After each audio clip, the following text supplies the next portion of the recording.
qua praticamente erano quasi tutte e quattro a pari punti. La differenza di un punto è andata a Mirella Moretti. La nostra Mirella, complimenti. Ovviamente l'applauso e i complimenti vanno anche alle altre.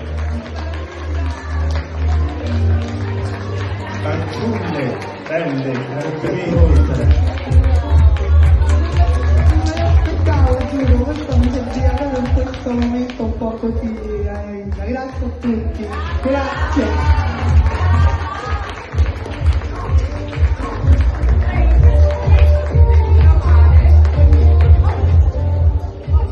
A posto, a posto.